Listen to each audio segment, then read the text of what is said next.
going, and then you sit down in the chair, and you just hear a deep snore. Just deep, like elephant snore, like the world shaking snore. Comatose sleep. Exhausted. Y'all, you got to take care of your body. You have to rest. That's a word for some of us right here. Learn to say no. Because sometimes we don't know how to say no to people. You know, and we've all been guilty of it. When we try, we don't hurt anybody's feelings, you know. So they invite us to something, and you know you've overcommitted, but you don't want to say no. You know, you need to start putting some boundaries and say, you know, I love you, and I really wish I could be there, but this is one time. I'm going to have to pass this time. Because I've learned this. If people really know you and love you, they'll understand. And I'm not saying always be inconvenient. I mean, always never be available to, you know, any of their events. But if they know you, and they know, listen, I really care about you, but I just can't come this time, they'll understand.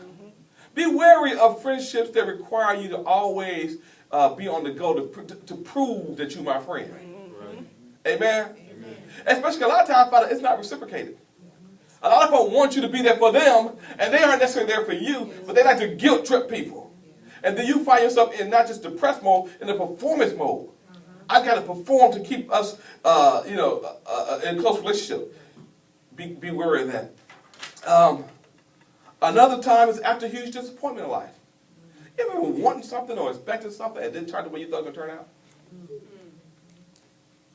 It's been built up in your mind. You've been waiting on it. You've been anticipating how good it's going to be. And it doesn't turn out quite the way you thought it was going to turn out.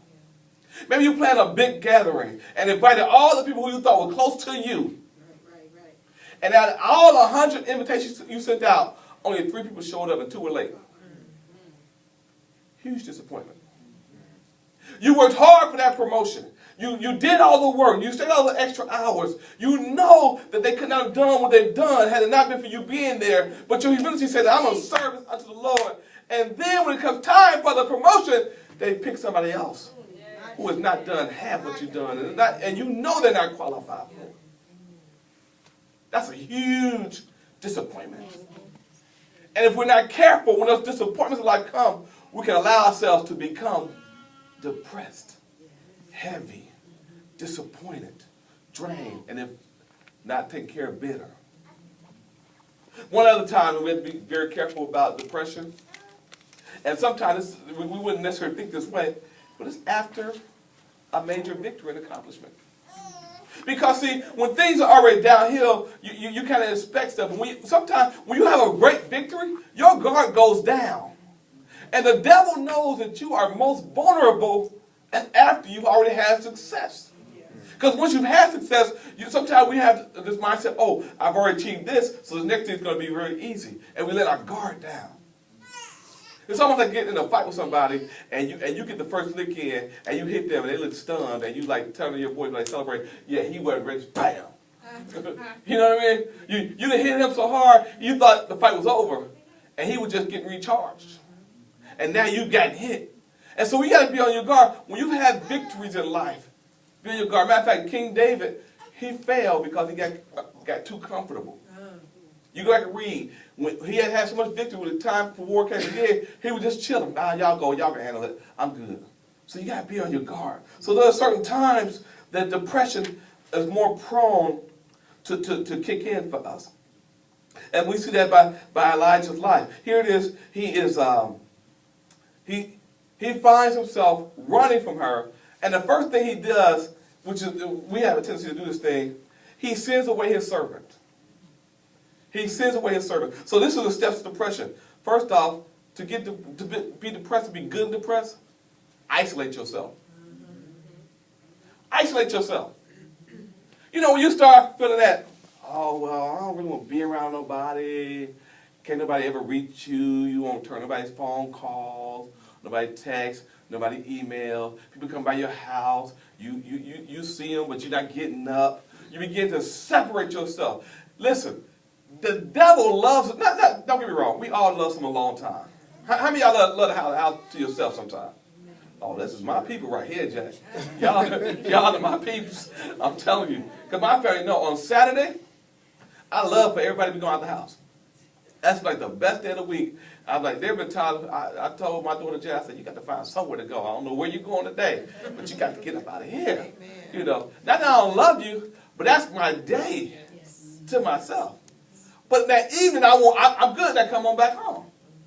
But you know what? When you begin to separate yourself day after day, week after week, month after month, you don't have any close relationship. Nobody can pour into your life. Nobody can encourage you. Nobody can challenge you. Nobody can even tell you when you know that you're going the wrong direction. You need somebody to tell you those things. You need somebody to be real with you, who loves you enough to tell you, girl, I love you, but come on, we got to get out of this house. Come on now, I see this happening. Matter of fact, let me tell you the truth. I've been down this road already. I know how this story ends. So let me take you somewhere. Man, let me talk to you. So, because a lot of times, see, men, it's easy for us to get depressed and brothers don't know it. Because sisters, they emote well together. But sisters going through some stuff, it's all right, but girl, I'm hurting. I don't understand these feelings I'm having inside. Women will emote. Men, we aren't that way, most of us. How you doing? Good.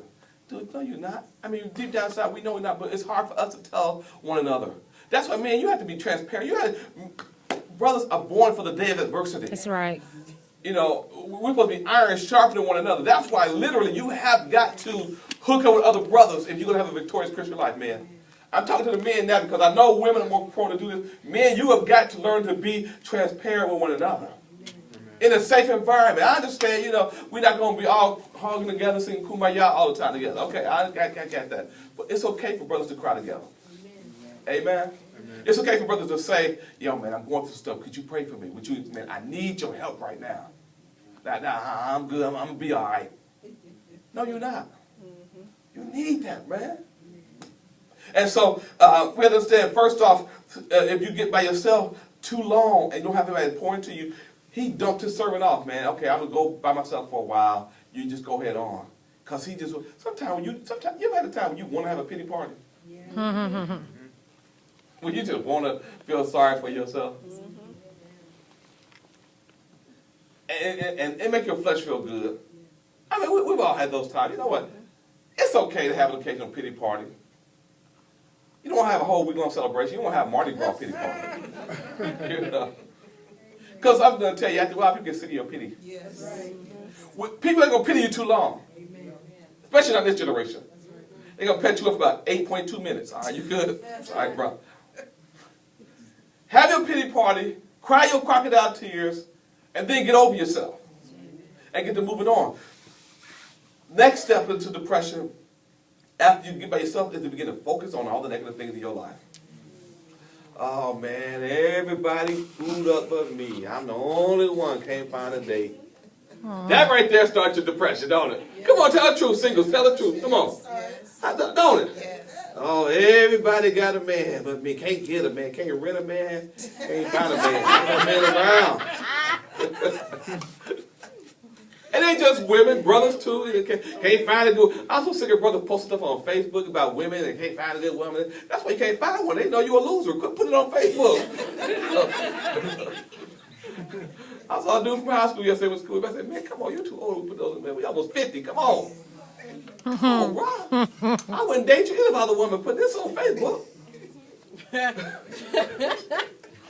But focus on the negative. I'm telling you, some people, you almost regret when you say, how you doing? I kid you not. Recently, I asked somebody how they was doing, and you know how it hit you, like in your mind, you already said, I'm never going to say how you doing to them again. I just would say hi, and the I went to an O. I said, how? Oh, Lord. I don't think I got to you doing. They just started in. Well, you know, when people say, well, you know how that's going to turn out. Well, you're like, oh, man, not listening. And they go on and on to the break of dawn. Like, come on, cuz. But if you focus on the negative, you're going to be heavy. You're going to be depressed. Listen, we all got negative things in our lives. But what happens a lot of times, we take little things and we harp on so much they become big things. And I'm not saying you don't have any big situation in your life. Don't get me wrong. But I'm telling you, if all you do is focus on the negative and the little things, every little thing will become a big thing. And before long, you'll be stressed. And you'll wonder why people, you won't have to separate yourself from people. People begin to separate themselves from you. They'll be like, man, I'm sick of every time I get around them hearing all the negative things. Now, you need to have good friends that you can tell what's going on. But you also need to be listening when they tell you, okay, now we've heard that. Now let's focus on what's good in your life. Because nobody wants to hear all the negative all the time. But if you do that, you're stepping down the steps towards depression. And then the third step is we forget what God's already done for us. We forget how God provided for us. Yes, you're going through difficult times, but did God not feed you? Did he not clothe you? Did he not give you shelter? Did he not give you a right mind? Did he not protect your family? Did he not keep your kids safe? Okay, you lost your job, but then you lose your mind, didn't you? You lost your job, and he gave you some kind of unemployment benefits. I mean, you look around and you begin to say, Lord, I had some difficult times, but every time I went through something, you were yet there for me. But if you'll forget that, I mean, if you don't remember it, then you'll slide into depression because you'll be like, well, God, he didn't do this for me. He didn't do that for me. And man, the stuff that God, if you tried to write down just one day what God has done for you, from the morning you got up to the bed, you will remember all the great things he's done or the things he kept away from you.